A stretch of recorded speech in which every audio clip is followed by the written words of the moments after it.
Hello friends, आप सभी का फिर से स्वागत करते हैं हमारे चैनल पर। तो गाइस, आप सभी देख रहे हैं दर्द से मोहब्बत भाग 13। इससे पहले इस कहानी के 12 भाग अपलोड हो चुके हैं चैनल पर। प्लीज़ आप सब ने अगर नहीं पढ़ा है तो ज़रूर पढ़ लीजिएगा। तो फ्रेंड्स, चलिए देखते हैं आप सब ने अब तक पढ़ा था।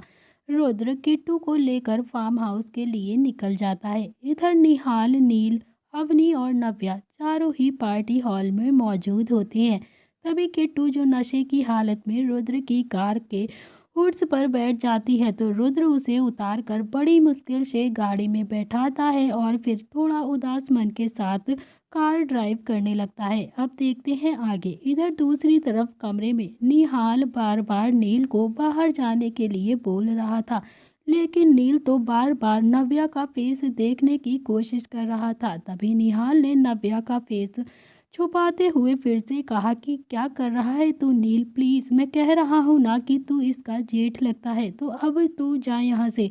तो नील ने कहा कि एक बार दिखा दे यार, फिर मैं चला जाऊँगा। तभी निहाल नव्या का चेहरा फिर से पकड़ते हुए घुमा रहा था और फिर नील उसके पीछे पीछे घूम रहा था। थोड़ी देर में ही अवनी भी नील को ढूंढते ढूंढते हुए उसी कमरे में आ गई। तभी अवनी ने जब नील, निहाल और नव्या को ऐसे घूमते फिरते हुए देखा, तो उसने भी काफ़ी हैरानी से पूछा, ये आप दोनों क्या कर रहे हो क्या गया है आप लोगों को। तभी निहाल अवनी को देखकर राहत की सांसें लेते हुए बोलता है कि अवनी प्लीज़, नील को लेकर तुम यहाँ से जल्दी से जाओ। तभी अवनी ने नील को संभालते हुए कहा कि भैया, ये लड़की कौन है आपके साथ। तभी निहाल अवनी के क्वेश्चन से बहुत ज़्यादा इरिटेट हो गया था और उसने कहा कि ये मेरी गर्लफ्रेंड है।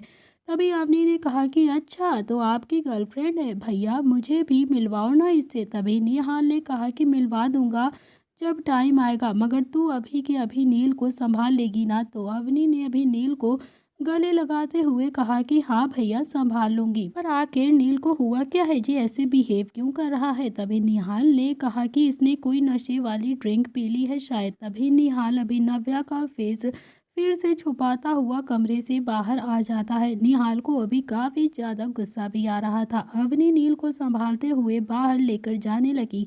अवनी कमरे के गेट तक ही अभी गई थी कि तभी नील ने अचानक से कमरे का गेट बंद कर दिया और फिर अवनी को अपने गले लगा लिया। तो नील अभी अवनी को बिना वार्निंग दिए ही उसे किस करने लगता है। तो अवनी अभी 2-3 मिनट तो एंजॉय करती रहती है, लेकिन फिर अवनी को महसूस हुआ कि नील अभी बेहोशी की हालत में कुछ ज़्यादा ही वाइल्ड हो रहा है उसके साथ। तभी वो उससे अपना हाथ छुटाने लगती है। अवनी ने नील से खुद को छुड़ाते हुए कहा कि नील छोड़िए हमें, नील आप होश में नहीं है, तो नील प्लीज़ छोड़ दीजिए। लेकिन नील अवनी की कोई भी बात नहीं सुन रहा था।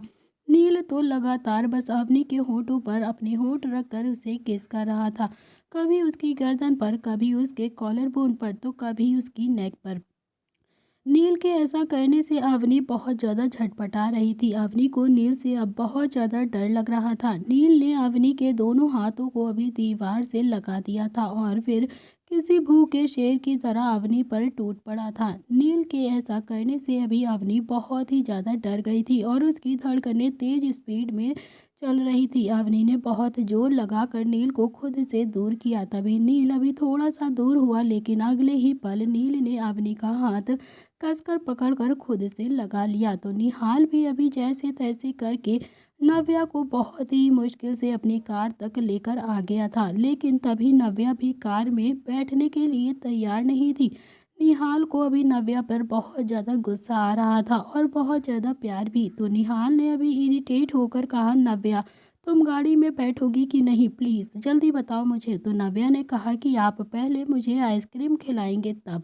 तो निहाल ने अभी थोड़ा गुस्से में कहा कि अब मैं यहाँ पार्किंग में तुम्हारे लिए आइसक्रीम कहाँ से लेकर आऊँ, प्लीज़ नव्या अभी नहीं। अंदर बोलना था ना कि तुम्हें वहाँ पर आइसक्रीम खाना है, तुम्हें मैं वहीं पर आइसक्रीम खिला देता। तभी नव्या ने अपने पैर पटकते हुए कहा कि वो सब मुझे नहीं पता, आप मेरे लिए आइसक्रीम लेकर आओ अभी की अभी, तभी मैं गाड़ी में बैठूंगी, वरना मैं कभी भी गाड़ी में नहीं बैठने वाली।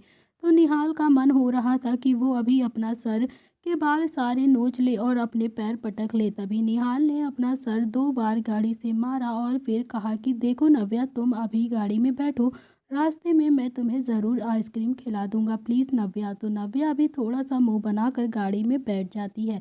नव्या को गाड़ी में बैठने के बाद फिर निहाल ने गाड़ी को जल्दी से ड्राइव करना शुरू कर दिया। थोड़ी देर ड्राइव करने के बाद नव्या ने निहाल के पैर को हाथ से हिलाकर कहा कि निहाल जी, मेरी आइसक्रीम प्लीज़, मेरी आइसक्रीम मुझे लाकर दीजिए। तो निहाल ने अभी एक मुस्कान के साथ सुनसान सड़क पर गाड़ी रोक ली, जहाँ अभी कुछ दूर पर एक आइसक्रीम वाला खड़ा हुआ था। तो निहाल ने भी नव्या से कहा कि ठीक है, तुम यहाँ पर बैठो, मैं आइसक्रीम लेकर आता हूँ।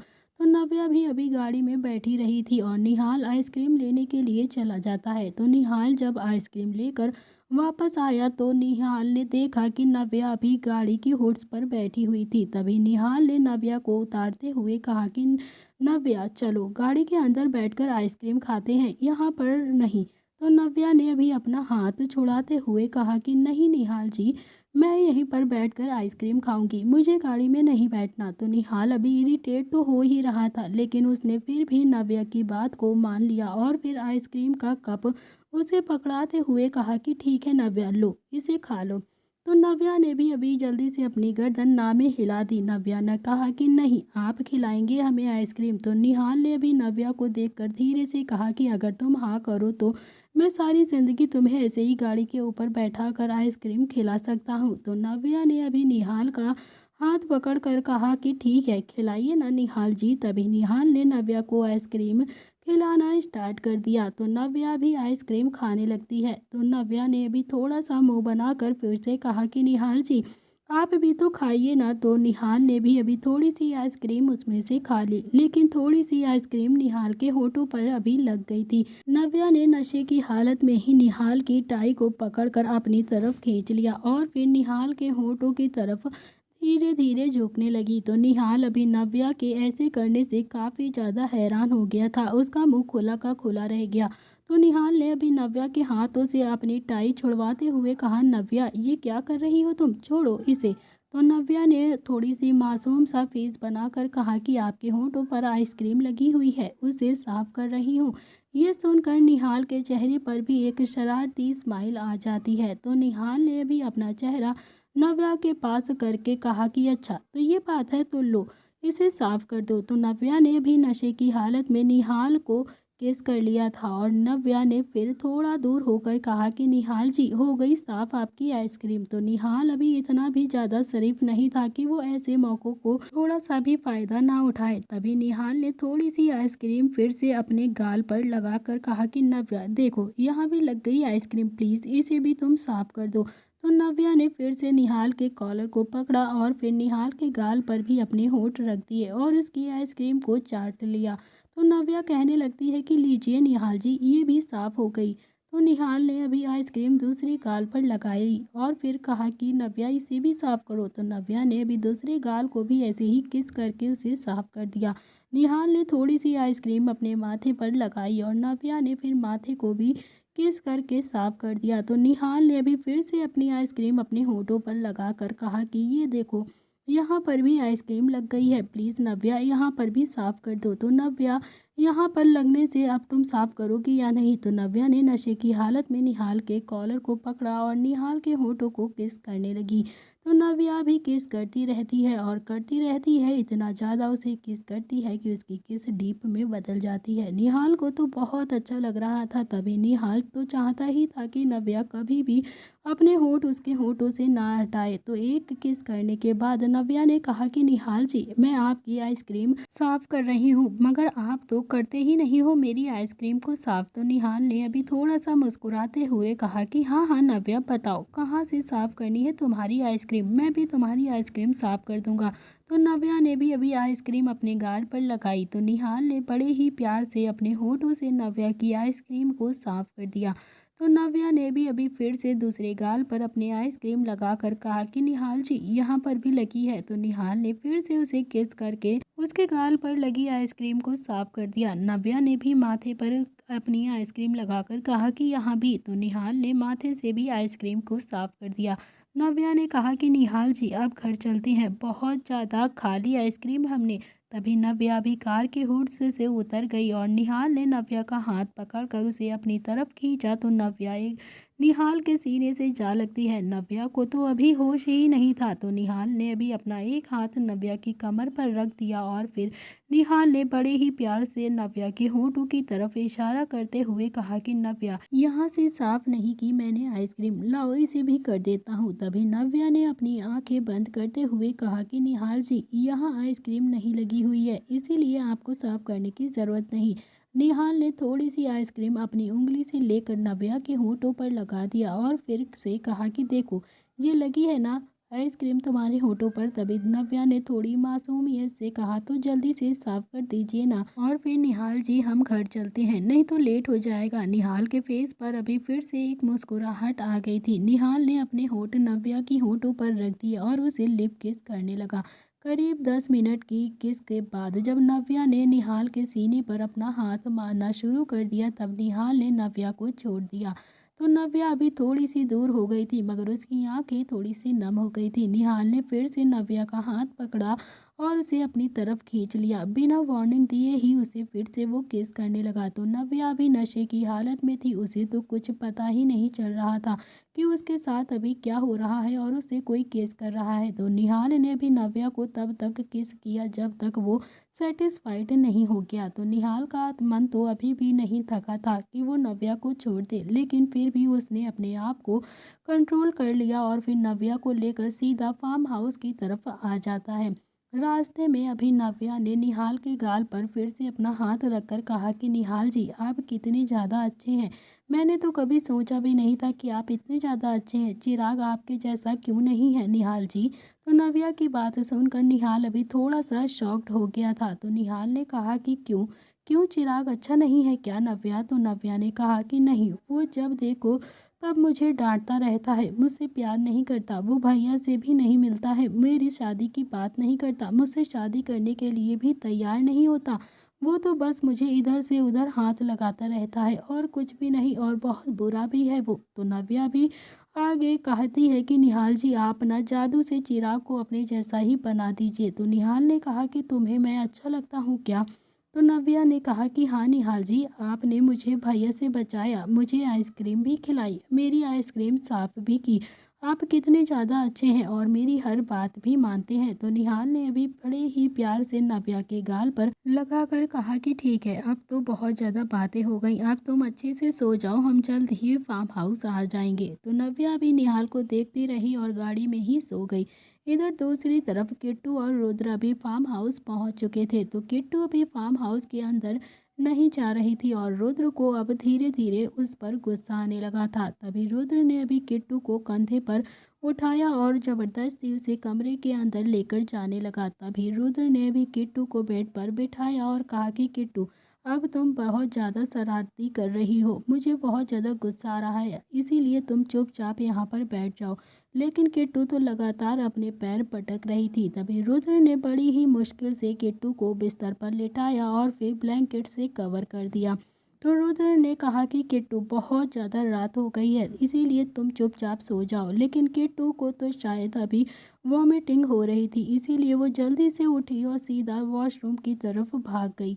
तो रुद्र भी अभी उसके पीछे पीछे ही बाथरूम में आ गया था। रुद्र ने अभी किट्टू को वो वॉमिटिंग कराई और उसका फेस अच्छे से साफ किया और फिर बाहर की तरफ ले जाने लगा। लेकिन तभी किट्टू ने रुद्र का हाथ पकड़ लिया।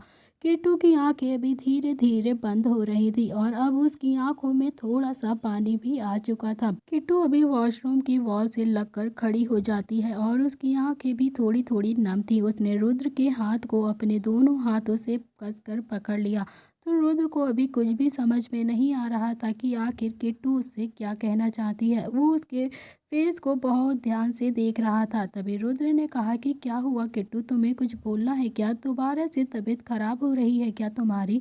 तो किट्टू ने ना में अपनी गर्दन हिला दी। तो किट्टू ने अभी रुद्र का हाथ पकड़कर अपने सीने से लगा लिया। तो रुद्र का भी एक हाथ वॉल पर था और दूसरा हाथ उसके सीने पर, जो रुद्र ने अभी सहारा लेने के लिए रखा हुआ था। और किट्टू रुद्र के बिल्कुल पास में खड़ी हुई थी। किट्टू ने नम आंखों से रुद्र को देखा तो रुद्र अभी समझ गया था कि किट्टू अभी क्या कहना चाहती है। तो रुद्र ने अभी अपने इमोशंस को कंट्रोल किया और फिर कहा कि किट्टू, सोने का टाइम हो गया है ना, तो चलो जल्दी से बाहर चलो और सो जाओ। तो किट्टू ने अभी रुद्र का हाथ नहीं छोड़ा और फिर ना में अपनी गर्दन हिला दी और वो ना ही अपनी जगह से थोड़ी सी भी हिली। तो किट्टू ने अभी अपनी आंखें बंद की और फिर अपना फेस रुद्र के फेस के पास लेकर गई, जैसे वो कहना चाहती हो कि वो उसे किस करे। तभी किट्टू की गर्म सांसें रुद्र के होंठों पर पड़ रही थी, जिससे रुद्र भी अभी कंट्रोल अपना खो रहा था। तभी रुद्र ने पूरी पार्टी में खुद को कंट्रोल किया हुआ था, लेकिन अब किट्टू के इतने पास होने से वो अपना कंट्रोल खो रहा था। तभी रुद्र ने फाइनली अपने होंठ किट्टू के होंठों पर रख दिए और अगले ही पल वो किट्टू के होंठों को सक करने लगा। जैसे जैसे रुद्र किट्टू के होंठों को सक करता था, वैसे वैसे किट्टू रुद्र के पकड़े हुए हाथ को और भी ज़्यादा प्रेस करती थी। इसीलिए दोनों एक दूसरे में खो चुके थे। कुछ मिनटों बाद ही रुद्र ने किट्टू के होंठों को छोड़ा और फिर रुद्र के फेस पर ना चाहते हुए भी एक गहरी मुस्कान आ गई। तो रुद्र ने अभी अपनी नाक किट्टू की नाक पर रगड़ते हुए कहा कि खरगोश हाथ नहीं दबाते, होंठों को दबाते हैं, तुम तो बहुत ज़्यादा मासूम हो। तो किट्टू ने तो पहले से ही अभी आंखें बंद की हुई थी। अब रुद्र की बात सुनकर तो उसका चेहरा भी लाल हो गया था शर्म से। तो रुद्र ने अभी इतना ही कहकर फिर से किट्टू के होंठों पर अपने होंठ रख दिए और अब किट्टू के हाथ अपने आप ही रुद्र की गर्दन पर लिपट गए और फिर रुद्र के हाथ अभी किट्टू की कमर पर मौजूद थे, जो धीरे धीरे हरकत कर रहे थे। तो 15 मिनट की डीप किस के बाद रुद्र ने किट्टू को फाइनली छोड़ दिया। तो रुद्र ने कहा कि अब ठीक है ना, अब जाओ सो जाओ। तो किट्टू ने भी शर्मा कर रुद्र को कसकर गले लगा लिया। रुद्र ने किट्टू को अपनी गोद में उठाया और उसे बेड पर लेकर आ गया। तो रुद्र ने अभी किट्टू को लेटाकर ब्लैंकेट से अच्छे से कवर कर दिया। रुद्र उठकर वहां से जाने लगा, लेकिन किट्टू ने फिर से रुद्र का हाथ पकड़ लिया और ना चाहते हुए भी रुद्र किट्टू के पास आकर लेट गया। थोड़ी देर के बाद किट्टू एकदम से करवट लेकर रुद्र के ऊपर लेट गई और रुद्र ने भी अभी किट्टू को मना नहीं किया, क्योंकि वो जानता था कि वो नशे में है और उसकी भी फीलिंग्स बढ़ रही थी। किट्टू के सर को सहलाने लगा और किट्टू की आंखें खुशी से एक आंसू रुद्र के गर्दन पर गिर गया। थोड़ी देर में ही किट्टू सो गई, लेकिन रुद्र को काफ़ी ज़्यादा बेचैनी हो गई। रुद्र ने आराम से किट्टू को साइड में लेटाकर उसे अच्छे से कवर किया और खुद वो बालकनी में आ गया। तो रुद्र को अभी इस वक्त इतनी ज़्यादा बेचैनी थी कि उसने अपना कोट निकाला, जैकेट निकाली, और लेकिन फिर भी रुद्र की बेचैनी अभी भी कम नहीं हो रही थी। रुद्र अपने कमरे में गया और फिर वाइन की एक बोतल लेकर वहां पर आ गया। रुद्र बालकनी में ही बैठकर वो वाइन की बोतल पीने लगा और कुछ ही मिनटों में वाइन की बोतल भी खत्म हो गई, लेकिन रुद्र की बेचैनी बिल्कुल भी नहीं खत्म हुई। कुछ घंटे ऐसे ही अपने आप से लड़ झगड़ने के बाद रुद्र बालकनी के सोफे पर ही सो गया, अपनी आंखें बंद करके। रुद्र अपने सोफे पर लेटा था तो अभी किट्टू अपने बेड पर लेटी थी। दोनों ही बेफिक्र थे। होटल में इधर अवनी भी काफ़ी ज़्यादा छटपटा रही थी और नील उसे लगातार किस किए जा रहा था। अवनी तो बार बार नील को खुद से दूर करती और कहती कि नील आप बिल्कुल भी होश में नहीं है, प्लीज़ नील होश में आइए। ये क्या कर रहे हैं आप, प्लीज़ होश में आ जाइए नील। तभी नील को होश नहीं था कि वो अभी क्या कर रहा है। तभी अवनी तेज तेज से रोने लगती है, लेकिन नील को तो अभी कोई भी फर्क नहीं पड़ रहा था उसके रोने से। तो नील ने अभी झटके से अवनी की ड्रेस की जिप खोल दी और अवनी ने दोनों हाथों से नील को मारना शुरू कर दिया, लेकिन नील को तो अभी कोई फर्क ही नहीं पड़ रहा था। नील ने अगले ही पल अवनी को अपनी गोद में उठाया और उसे बेड पर लेकर आ गया। तो नील ने अभी जबरदस्ती अवनी की ड्रेस उसके बदन से अलग कर दी और फिर अवनी जो काफ़ी ज़्यादा रो रही थी, मगर नील तो अपनी मनमानी कर रहा था। जब अवनी को लगा कि वो नील को अब नहीं रोक पाएगी क्योंकि नील उसके कंट्रोल में नहीं आ रहा था, अवनी ने अपनी स्ट्रगल करना बंद कर दिया और खुद को नील को सौंप दिया। नील ने अभी नशे की हालत में पूरी रात अवनी को नोचा और फिर अवनी को सीने से लगाकर आराम से सो गया। इधर दूसरी तरफ निहाल नव्या को लेकर अभी फार्म हाउस में आ गया था। निहाल ने भी चुपचाप नव्या को अपनी गोद में उठाकर उसे अपने कमरे में लेकर आ गया। तो निहाल ने भी नव्या को अपने बेड पर लिटाया और उसे ब्लैंकेट से कवर करके खुद सोफे पर आकर सो गया। इस एक रात में आज लव कनेक्शन हो गए थे, फोर्सफुली किस हुई, बेचैनी हुई, प्यार हुआ और जबरदस्ती भी हुई। तो दिल की बातें भी सबकी बाहर आ गईं। फिर अगली सुबह जब नील की आंखें खुलती हैं तो उसने अपना सिर जोर से पकड़ लिया और उसके सिर में अभी काफ़ी तेज दर्द हो रहा था। इससे पहले नील ने कभी भी ड्रिंक नहीं किया था, इसीलिए उसके साथ ये हो रहा था। अगले ही पल उसने महसूस किया कि उसके ऊपर अभी अवनी लेटी हुई है। तो नील ने बड़े ही प्यार से अवनी के चेहरे से बाल हटाए और उसके गाल को कसकर किस कर लिया। लेकिन अगले ही पल नील को रात की सारी बातें अपने आप ही याद आ गईं। तो नील ने भी अवनी को साइड में लेटाया और उसकी नज़र अभी फर्श पर गई जहां पर अभी अवनी और नील के कपड़े फैले हुए थे। तो नील ने भी थोड़ा सा ब्लैंकेट हटा कर देखा तो अवनी अभी बिना कपड़ों के ही लेटी हुई थी। बेड शीट लाल हो चुकी थी। ये सब कुछ देखकर नील की आंखें भी बड़ी हो गईं और उसे तो यकीन ही नहीं हो रहा था अपने आप पर। नील ने अवनी को जगाने की कोशिश की। नील ने कहा, अवनी अवनी उठो, लेकिन अवनी को तो अभी कोई भी होश नहीं था। तभी नील जल्दी से उठता है और उसने अपना लोवर पहना और एक गिलास पानी लेकर अवनी के चेहरे पर छिड़कते हुए कहा कि अवनी अवनी होश में आओ प्लीज़। तभी अवनी जो अभी होश में नहीं आई थी तो नील की घबराहट और भी ज़्यादा बढ़ गई थी। उसे बहुत ज़्यादा डर लग रहा था कि अवनी के साथ उसने कुछ ज़्यादा ही तो नहीं कर दिया। डर के मारे नील का पूरा चेहरा अभी पीला पड़ गया था। नील लगातार अभी अवनी के गालों को थपेड़ रहा था और फिर पानी की बूंदें उसके चेहरे पर मार रहा था, लेकिन अवनी को अभी भी होश नहीं आया था। तो नील ने कहा कि अवनी अवनी प्लीज़ उठ जाओ ना, एक बार मेरी बात मान लो अवनी, प्लीज़ प्लीज़ अवनी उठो, नील को माफ़ कर दो प्लीज़, एक बार अपनी आंखें खोल लो अवनी, अवनी प्लीज़ उठ जाओ ना, मेरी बात तो मान लो। तो अवनी ने अभी धीरे धीरे करके अपनी आंखें खोली। तो अवनी के मुंह से निकला कि बस बस नील, मुझे दर्द हो रहा है, बहुत ज़्यादा दर्द हो रहा है मुझे, बस नील प्लीज़ अब मत करो ना मेरे साथ। तो अभी अवनी के मुंह से यही सब सुनकर नील की आंखें आंसुओं से भर गईं और उसने अवनी को कसकर अपने गले लगा लिया। तो नील ने अभी अवनी को कसकर अपनी गोद में उठाया और उसे बाथरूम में लेकर आ गया। तो नील ने अभी अवनी को बाथ टब में लिटा दिया और फिर नील ने अवनी की बेड शीट को हटाना चाहा तो अभी अवनी ने नील का हाथ कसकर पकड़ लिया। तो नील ने कहा कि अवनी प्लीज़ मुझे करने दो ना, मुझे माफ़ कर दो। तो अभी अवनी के अंदर इतनी हिम्मत नहीं थी कि वो नील से बहस कर सके। उसे बहुत ज़्यादा थकावट लग रही थी और साथ ही साथ उसे दर्द हो रहा था, इसीलिए उसने नील को नहीं रोका। तो नील ने अभी अवनी की बेड शीट उसके बदन से हटाई तो नील ने देखा कि अवनी का पूरा शरीर अभी कटने से, नोचने से और लव बाइट की वजह से नीला पड़ चुका था। तो अवनी ने अभी शरीर पर बहुत सारे नील के निशान थे, तो जिसे देखकर नील की आंखें भी भर आती हैं। नील ने अपने इमोशंस को कंट्रोल किया और फिर अवनी को ठीक से साफ करके बाथरोब पहनाकर उसे रूम में लेकर आ गया। तो नील ने अभी अवनी के निशान पर दवाइयाँ लगाई और उसे एक प्लाजो और टी शर्ट पहना दिया। नील ने अभी अवनी को बेड पर लेटाकर उसे ब्लैंकेट से अच्छे से कवर कर दिया और वो फिर खुद जाकर फ्रेश होकर आ गया। तो अवनी अभी नील से बात नहीं कर रही थी, उसे थोड़ा थोड़ा अभी नील पर गुस्सा आ रहा था और ना ही नील अभी अवनी से कोई भी बात कर रहा था।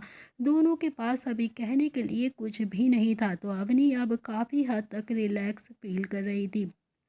नील ने भी अवनी को अपनी गोद में उठाया और फिर उसे बालकनी में लेकर आ गया। तो नील ने भी अवनी को अपनी गोद में ही बैठाकर उसका सर सहलाने लगा। थोड़ी देर में एक वेटर खाना लेकर रूम में आ गया। तो नील ने अपने हाथों से अवनी को खाना खिलाया और फिर से उससे एक बार माफ़ी मांगी। अवनी ने भी अभी बेमन ही थोड़ा सा खाना खाया। तभी 20 मिनट नील की गोद में ऐसे ही बैठने के बाद अवनी ने कहा कि मुझे सोना है नील। तभी नील ने अवनी के सर सहलाते हुए कहा कि ठीक है, तो तुम यहीं पर सो जाओ ना अवनी। तो अभी अवनी के पास अब कुछ कहने के लिए कुछ भी नहीं था और वो धीरे धीरे नील के कंधे पर अपना सर रखकर वहाँ पर उसकी गोदी में ही सो गई। आज नील का मन बिल्कुल भी नहीं था कि वो अवनी को छोड़ दे, क्योंकि उसे अपनी गलती का एहसास हो रहा था। कल रात जो कुछ भी हुआ था उन दोनों के बीच, उसके लिए नील को बहुत ही ज़्यादा पछतावा हो रहा था। उसके अंदर अब अवनी से माफ़ी मांगने की भी हिम्मत नहीं हो रही थी। तभी नील ने तो कभी अपने सपने में भी नहीं अवनी के साथ ये सब कुछ नहीं किया था जितना उसने अभी हकीकत में कर दिया था। तो नील को भी खुद पर काफ़ी ज़्यादा शर्म और घिन दोनों ही आ रही थी। उसकी नज़रें अवनी से नज़रें नहीं मिला पा रही थी। वो ऐसे ही अवनी को अपनी गोद में लिए बैठा रहता है। इधर फार्म हाउस के अंदर नव्या अभी बेसुध होकर सो रही थी और निहाल भी बेड पर नव्या के ऊपर पुशअप कर रहा था। निहाल अपनी हर पुशअप पर नव्या को बार बार किस कर रहा था। तो नव्या तो अभी घोड़े बेच कर सो रही थी। उसे तो बिल्कुल होश ही नहीं रहा था कि उसके ऊपर भी कोई हो सकता है। तभी थोड़ी देर नव्या की बॉडी हिलने लगती है और निहाल समझ गया था कि नव्या को अब होश आने लगा। तो निहाल भी जल्दी से बेड से उतर गया और फिर मन ही मन बोला कि थोड़ी देर रुक जाती तो सेंचुरी लग जाती, 98 ही तो किस कर ली थी। तभी नव्या धीरे धीरे उठी और उसने निहाल को सामने की तरफ देखा और फिर अपना सर जोर से पकड़ लिया। नव्या ने कहा कि निहाल जी, सर में बहुत तेज दर्द हो रहा है, आखिर मेरे सिर में इतना ज़्यादा दर्द क्यों हो रहा है। तभी निहाल ने नव्या को नींबू पानी देते हुए कहा कि नव्या, इसे पी लो, थोड़ा सा रिलैक्स मिलेगा तुम्हें, तुमने शायद रात में ज़्यादा ड्रिंक कर ली थी। नव्या ने नींबू पानी पी लिया और फिर नव्या अभी भी बेड पर बैठी थी। नव्या ने फिर से अपना सर पकड़ लिया। निहाल नव्या के पास आया तो नव्या ने निहाल की कमर पर अपने हाथ लपेट लिए और फिर अपना सिर निहाल के पेट पर रख दिया। नव्या ने कहा कि निहाल जी, बहुत ज़्यादा दर्द हो रहा है हमारे सिर में, अब हम क्या करें। तो निहाल ने नव्या का सर दबाना शुरू कर दिया। उसने धीरे धीरे 20 मिनट तक उसका सर दबाने के बाद निहाल ने कहा कि घर नहीं जाना है क्या तुम्हें। तो नव्या ने अपना सर उठाकर निहाल को हैरानी से देखते हुए कहा कि निहाल जी, मैं तो भूल ही गई थी। वो जल्दी से बेड से उतर कर खड़ी हो गई और फिर नव्या जल्दी से वॉशरूम के में अंदर घुस गई और फिर जाते जाते बोली कि निहाल जी, मैं जल्दी से तैयार होकर आती हूँ, फिर आप प्लीज़ मुझे घर छोड़ देना, नहीं तो बहुत ज़्यादा लेट हो जाएगा। तो बाथरूम में घुसने के बाद नव्या को याद आया कि उसके तो कपड़े ही नहीं हैं उसके पास। वो सीधा वॉशरूम से वापस आई और बोली, निहाल जी, आप मुझे ऐसे ही छोड़ दीजिए, मेरे पास तो कपड़े ही नहीं है ना चेंज करने के लिए। तो निहाल ने भी नव्या को अपना एक हुड देते हुए कहा कि ये लो नव्या, इसे पहन लो। तो नव्या ने अभी हुड को देखा और उसे लेकर वो बाथरूम में चली गई। थोड़ी देर में ही नव्या हुड पहनकर बाहर आई। नव्या का हुड घुटनों से ऊपर और थाई से नीचे था। तो नव्या अभी थोड़ा तो कंफर्टेबल फील कर रही थी, लेकिन उसने अपने फेस पर बिल्कुल भी नहीं आने दिया कि वो थोड़ा कंफर्टेबल अब फील कर रही है। नव्या ने कहा कि प्लीज़ निहाल जी, जल्दी से छोड़ दीजिए ना, हमें यहाँ से जाना ही होगा, 2 से 3 घंटे लगेंगे जाने में, दादी को पता चल गया तो वो पता नहीं मेरा क्या करेंगी। तो निहाल ने कहा कि डोंट वरी, दादी अपने किसी फ्रेंड के घर गई हुई हैं, तो शाम तक ही वो आएंगी। तो नव्या ने कहा कि फिर भी निहाल जी, प्लीज़ मुझे छोड़ दीजिए ना। तो निहाल ने कहा कि हाँ, मैं तुम्हारी इतनी हेल्प कर रहा हूँ, मुझे बदले में क्या मिलेगा बोलो।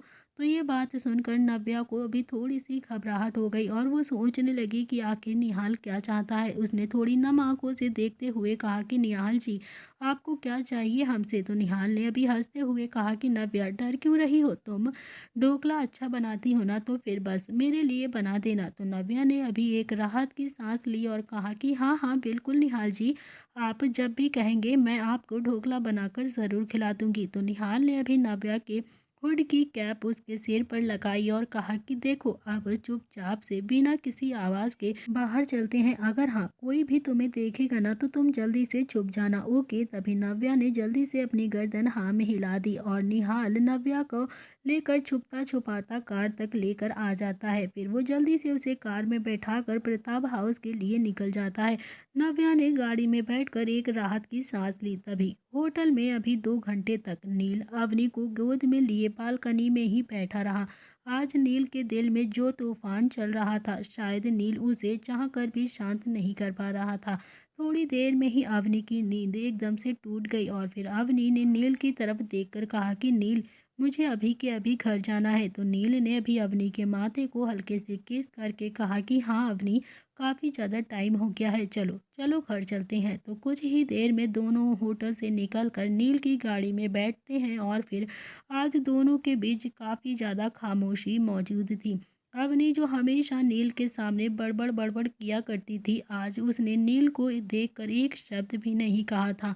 1 घंटा सफ़र करने के बाद अवनी ने कहा कि मुझे दादी के पास जाना है, फार्म हाउस नहीं। तो नील ने कहा कि तुम फार्म हाउस चलो ना, मैं प्रॉमिस करता हूँ कि तुम्हारा पूरा ध्यान रखूँगा, तुम्हें नज़र उठाकर देखूंगा भी नहीं। तो अवनी ने कहा कि नहीं, मुझे तो बस दादी के पास ही जाना है। नील ने अवनी को माफ़ी मांगने के लहजे में कहा कि अवनी तुम प्लीज़ मुझे चाहे जितना पनिश कर लो, मैं मना नहीं करूँगा, मगर तुम प्लीज़ मेरी बात को मान लो। अगर तुम कहोगी ना कि नील खुद की जान भी ले लो, तो मैं खुद की जान भी ले लूँगा, लेकिन प्लीज़ मुझसे ऐसे नाराज़ मत रहो अवनी, मुझसे तुम्हारी ऐसी बेरुखी बर्दाश्त नहीं होगी। नील मर जाएगा गिल्टी में अवनी, प्लीज़।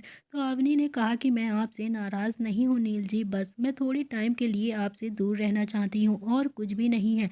प्लीज़ नील मुझे दादी के पास ही छोड़कर आइए, तो जब मैं थोड़ा सा ठीक फील करूँगी ना, तो आपसे अपने आप ही बात करूँगी। आप भी जानते हैं कि मैं आपसे ज़्यादा देर तक नाराज़ नहीं रह सकती हूँ, क्योंकि आपसे बात किए बिना मैं खुद भी नहीं रह सकती हूँ। तो प्लीज़ मुझे दादी के पास छोड़ दीजिए। अवनी की बात सुनकर नील ने गाड़ी साइड में लगा ली और फिर कसकर अवनी को अपने गले लगा लिया। नील की आंखों में अभी पानी आ चुका था, जो कंट्रोल करने पर भी अभी रुक नहीं रहा था। वो काफ़ी तेज तेज से रोने लगता है। तो अभी अवनी ने नील के आंसुओं को पोंछते हुए कहा कि मैं समझती हूँ कि आप होश में नहीं थे और अब आपको बहुत ज़्यादा पछतावा हो रहा है, वरना आप ऐसी गिरी हुई हरकत तो कभी कर ही नहीं सकते थे।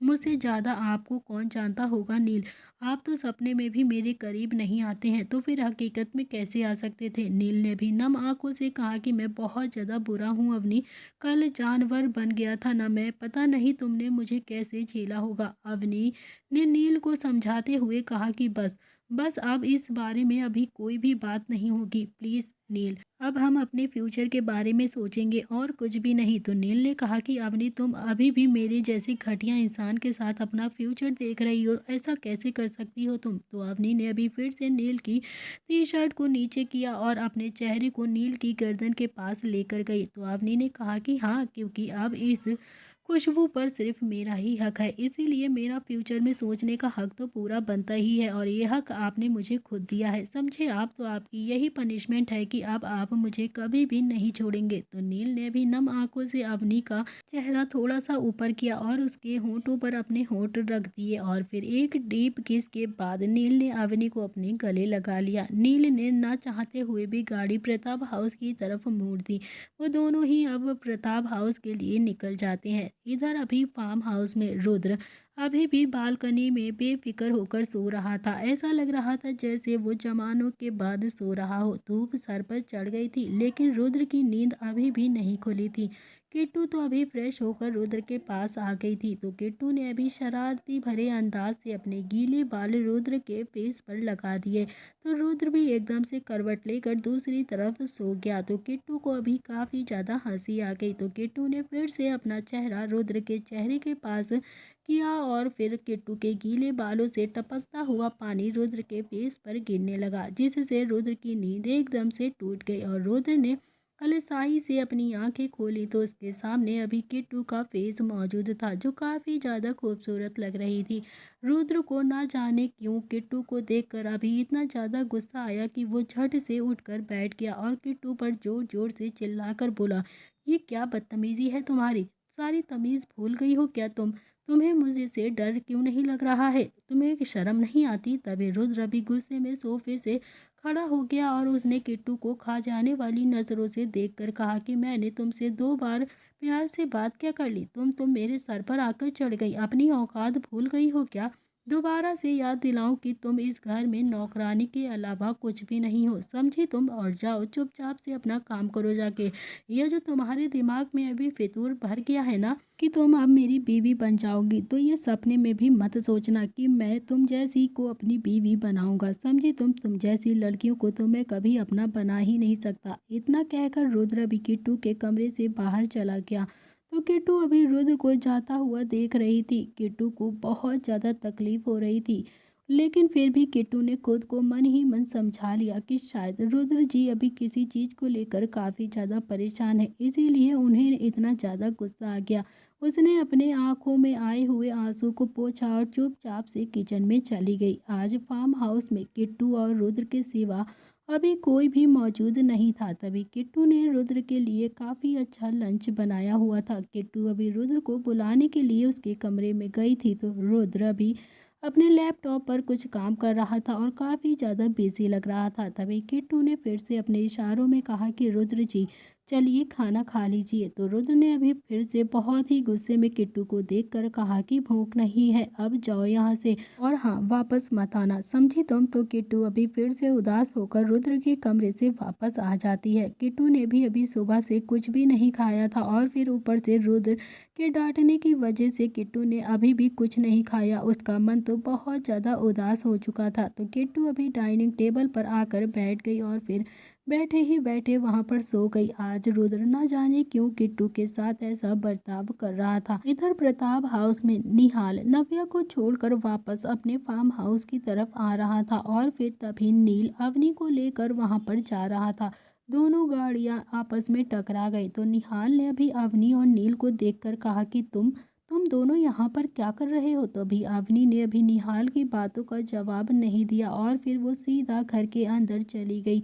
तो निहाल ने अभी नील से कहा कि अवनी को क्या हुआ है, वो ऐसे बिना बोले अंदर क्यों चली गई, कुछ हुआ है क्या, तेरे और इसके बीच में सब कुछ ठीक तो है ना। मुझे ऐसा क्यों लग रहा है जरूर इसके और तेरे बीच में कुछ ना कुछ तो हुआ है। ये कनाडा जाने के लिए तो कभी भी नहीं कह रही थी लेकिन उस दिन कह रही थी। नील ने कहा कि नहीं ऐसा कुछ नहीं है, मैं तो बस तुझे बता ही दूंगा, कुछ भी होगा तो पहले ये बता कि तू यहाँ पर क्या कर रहा है। तभी निहाल ने कहा कि कुछ नहीं यार, बस दादी से मिलने के लिए आया था, मगर दादी तो घर पर है ही नहीं। तभी नील ने कहा कि ठीक है चल ना फिर अंदर बैठते हैं। तो नील और निहाल दोनों फिर से अंदर आ जाते हैं। तो अवनी जो अपने कमरे में आकर लेट जाती है तो नव्या भी सीढ़ियों के पास ही खड़ी हुई थी। तो नव्या ने जब नील को देखा तो वो भागकर नीचे आ गई और फिर निहाल को लगा कि वो उसके लिए भागकर आ रही है। तभी निहाल जो भी धीरे धीरे अपनी बाहें खोलने लगा और वो पूरी तरह से अपनी बाहें खोलता उससे पहले ही नव्या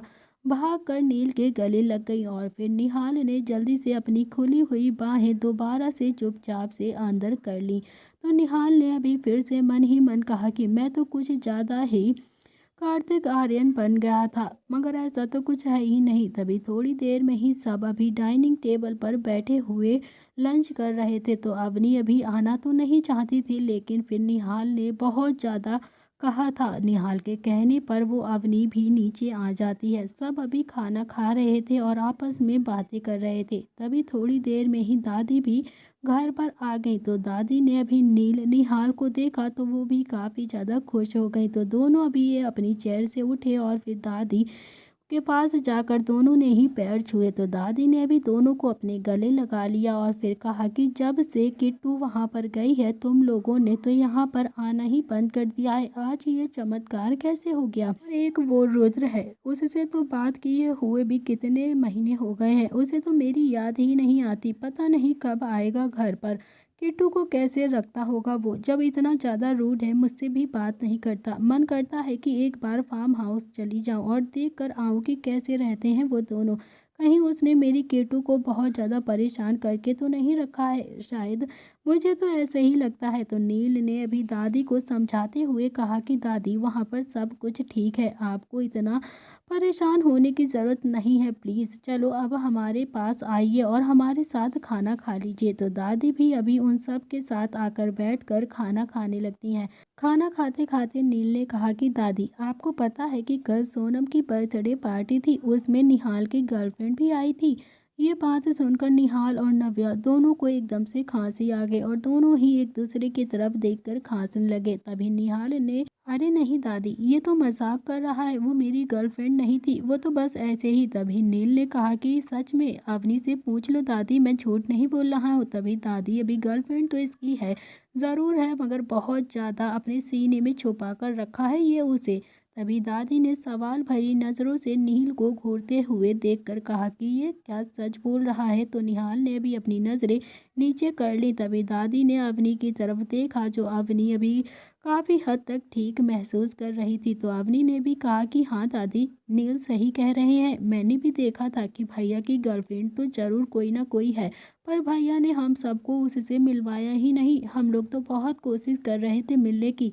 अब तो नव्या को भी कुछ ज़्यादा ही खांसी आ गई थी, क्योंकि वो जान रही थी कि वो कोई और नहीं, नव्या ही थी। तभी नील ने नव्या को पानी पिलाते हुए कहा कि तू भी शॉक्ड हो गई ना ये बात सुनकर। तभी निहाल की गर्लफ्रेंड तो ज़रूर है, अब हम सबको इसका पता लगाना ही होगा। तभी नव्या ने जल्दी से हाँ में अपनी गर्दन हिला दी और फिर नील ने फिर से निहाल की चुटकियाँ लेते हुए कहा कि निहाल बताना कब मिलवा रहा है तो उससे। तो दादी भी तेरी शादी की बात ज़रूर कर लेंगी उससे, है ना दादी। तो दादी ने अभी निहाल के सर पर अपना हाथ फेरते हुए कहा कि निहाल, अगर कोई लड़की है तो बता देना मुझे, तेरी शादी की बात कर लूँगी मैं उससे। तो निहाल ने कहा कि दादी अभी नहीं, अभी वो ना रेडी नहीं है, इसीलिए जब वो रेडी होगी तो मैं खुद ही बता दूंगा आपसे। निहाल ये बात नव्या को देखकर बोल रहा था, पर नव्या की तो हिम्मत ही नहीं थी कि वो निहाल की तरफ भी देखे, क्योंकि उसने जो बिहेव किया था उसे थोड़ा थोड़ा सब याद आ गया था। तभी थोड़ी देर के बाद नव्या डाइनिंग टेबल से उठने लगती है। तो नील ने कहा कि क्या हुआ नव्या। नव्या ने कहा कि कुछ नहीं भैया, वो मैंने ना ढोकला बनाया था, इसीलिए तो मैं सबके लिए वो ही लेकर आती हूँ, इसीलिए जा रही हूँ। थोड़ी देर में नव्या किचन से ढोकला लेकर आई और फिर उसने सबको सर्व किया। सबने ढोकला अच्छे से खाया और फिर निहाल ने नव्या को आंखों ही आंखों में थैंक यू बोला। फिर दोनों ही सबको बाय बोलकर वहां से फार्म हाउस के लिए निकल गए। तो दोपहर से अभी रात हो चुकी थी, लेकिन रुद्र जो अभी कमरे से बाहर नहीं आया था। किट्टू भी डाइनिंग टेबल पर उसका इंतजार करते हुए सोती रही। दोनों ही एक दूसरे से काफ़ी ज़्यादा दूर हो चुके थे, सिर्फ एक ही रात में। थोड़ी देर के बाद रुद्र जो कमरे से बाहर आया तो उसने देखा कि किट्टू अभी डाइनिंग टेबल पर इंतजार करते करते सो गई है। तो रुद्र ने अभी गुस्से में अपना हाथ दीवार पर मार कर कहा कि क्यों क्यों इतना प्यार कर रही हो मुझसे, मैं नहीं झेल पाऊंगा तुम्हें, प्लीज़ खुद ही पछताओ कि तुम अपने आप को इतना तकलीफ क्यों दे रही हो किट्टू। मैं तुम्हें कभी भी प्यार नहीं करूंगा, कभी नहीं प्यार करूंगा, और मैं तुम्हें छोड़ के आऊंगा तुम्हारे उस मुंह बोले पिता के पास, सोमनाथ के पास तुम्हें छोड़ दूंगा, मैं निकाल दूंगा तुम्हें अपनी ज़िंदगी से। रुद्र गुस्से में जाकर अपने कमरे में फिर से सो गया। रात के करीब 10 बजे निहाल और नील जब घर आए तो उन्होंने देखा कि किट्टू अभी डाइनिंग टेबल पर ही सोते हुए देखकर उन्हें काफ़ी ज़्यादा हैरानी हुई। तभी नील ने किट्टू को हाथ लगाकर जगाया और कहा कि किट्टू कमरे में जाकर सो जाओ ना, तुम यहाँ पर क्यों सो रही हो। तो किट्टू ने अभी आलसी भरी नज़रों से नील को देखा और फिर अपने कमरे में जाकर सो गई। तभी अभी सुबह का वक्त हो चुका था। रुद्र तैयार होके किट्टू के कमरे में गया तो रुद्र ने अभी किट्टू को जगा कर कहा कि बस अगले 15 मिनट में तुम रेडी होकर नीचे आओ, जल्दी से जल्दी, और हमें कहीं जाना है। तो किट्टू ने अभी रुद्र को देखकर एक प्यारी सी स्माइल पास की और फिर अपनी गर्दन हाँ में हिला दी। किट्टू को तो अंदाजा भी नहीं था कि रुद्र उसके साथ क्या करने वाला है। आज किट्टू ने येलो कलर की जॉर्जेट की एक सिंपल सी साड़ी पहनी हुई थी और मल्टी कलर का ब्लाउज, हाथों में येलो कलर की मैचिंग चूड़ियां, खुले बाल, कानों में झुमके। किट्टू बहुत ही अच्छे से रेडी होकर नीचे आ गई थी, लेकिन रुद्र ने तो एक नज़र भी किट्टू को नहीं देखा था। तभी किट्टू ने अपना मन शांत किया और फिर रुद्र को इशारों में कहा कि नाश्ता कर लेते हैं, फिर चलते हैं। रुद्र ने कहा कि मुझे भूख नहीं है, तुम्हें खाना है तो तुम खा लो, मुझे नहीं खाना। तो किट्टू ने भी अपना मन मारते हुए ना में अपनी गर्दन हिला दी। तो रुद्र ने अभी किट्टू का हाथ पकड़ा और उसे गाड़ी के पास लेकर आया। तो रुद्र ने अभी किट्टू को गाड़ी में बैठाया और फिर खुद गाड़ी ड्राइव करने लगा। पूरे रास्ते किट्टू काफ़ी ज़्यादा खुश थी, उसे लग रहा था कि शायद रुद्र उसे कहीं घुमाने ले जा रहा है। बिना ये सोचे समझे कि रुद्र उसे अभी कहाँ पर लेकर जा रहा है वो मुस्कुरा रही थी। करीब 3 घंटे ड्राइव करने के बाद रुद्र ने गाड़ी राठौड़ हाउस के बाहर आकर रोक दी। तो रुद्र ने अभी किट्टू को उतारते हुए इशारा किया। किट्टू भी गाड़ी से उतर गई और किट्टू ने उतर कर देखा तो राठौड़ हाउस के बाहर वो दोनों ही खड़े हुए थे। वो ना चाहते हुए भी किट्टू की आंखों में पानी आ गया था। किट्टू काफ़ी ज़्यादा हैरान हो गई थी क्योंकि उसे नहीं पता था कि रुद्र उसे यहाँ पर क्यों लेकर आया है। तभी रुद्र ने किट्टू का हाथ ज़ोर से पकड़ा और उसे ज़बरदस्ती घर के अंदर लेकर आ गया। तो किट्टू अभी रुद्र से अपना हाथ छुड़ाना चाहती थी। वो बार बार रुद्र के हाथ पर अपना हाथ मार रही थी। किट्टू कहना चाहती थी कि वो इस घर में कभी भी नहीं आना चाहती है, लेकिन फिर भी रुद्र ने किट्टू की किसी बात को नहीं समझा और उसे घर के अंदर जबरदस्ती लेकर आ गया। तो रुद्र ने अभी किट्टू को सिटिंग एरिया में लाकर छोड़ दिया और फिर बहुत तेज तेज चिल्लाकर कहा कि सोमनाथ, सोमनाथ राठौड़, कहाँ छुप कर बैठा है तू, जल्दी से बाहर निकल।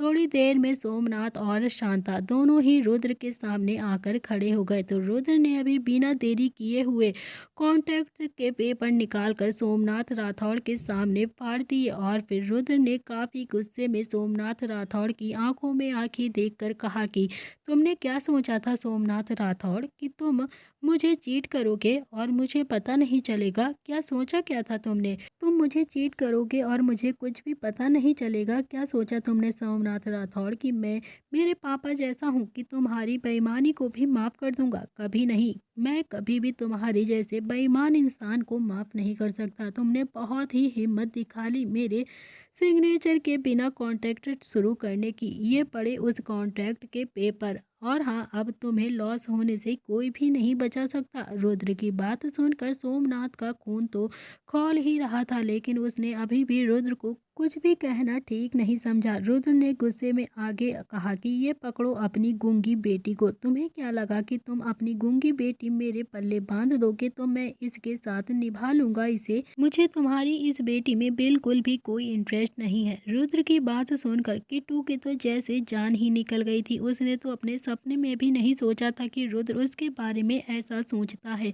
तो किट्टू की आंखों से लगातार अभी पानी के झरने की तरह बहता चला जा रहा था। रुद्र ने अभी डाइवोर्स पेपर सोमनाथ को पकड़ाते हुए कहा कि मैंने साइन कर दिए हैं और हाँ, अपनी बेटी से साइन करवा कर भिजवा देना, समझे तुम? इतना कहकर रुद्र ने अपनी आंखों पर अपने गॉगल्स लगाए और फिर बिना किट्टू की तरफ देखे राठौड़ हाउस से बाहर की तरफ निकल गया। किट्टू तो बस अभी रुद्र को जाता हुआ अपनी नम आंखों से देख रही थी। किट्टू को लगा शायद कि ये सब एक सपना है। किट्टू को लग रहा था कि जैसे उसकी जान रुद्र अपने साथ लेकर जा रहा है, मगर वो चाह कर भी अभी कुछ नहीं कर सकती थी, क्योंकि एक तरफ था रुद्र और एक तरफ था सोमनाथ राठौड़, जिससे वो बहुत ज़्यादा डरती थी। तो दोस्तों, आगे इस कहानी में क्या होने वाला है, ये सब जानने के लिए आपको देखना पड़ेगा इस कहानी का अगला भाग। क्या रुद्र और किट्टू हो जाएंगे एक दूसरे से अलग, या कहानी में आएगा कोई और न्यू ट्विस्ट? ये सारी चीज़ें आपको पता चलेंगी इस कहानी के नेक्स्ट पार्ट में। तो गाइज़, क्या आप लोग चाहते हैं किट्टू और रुद्र एक हो जाएं या फिर उन दोनों का डाइवोर्स हो जाना चाहिए? आप लोग प्लीज़ कमेंट बॉक्स में ज़रूर बताइएगा। तो मिलते हैं इस कहानी के अगले भाग में। आज के लिए इतना ही। पसंद आए तो लाइक शेयर सब्सक्राइब ज़रूर करना। Thank you friends.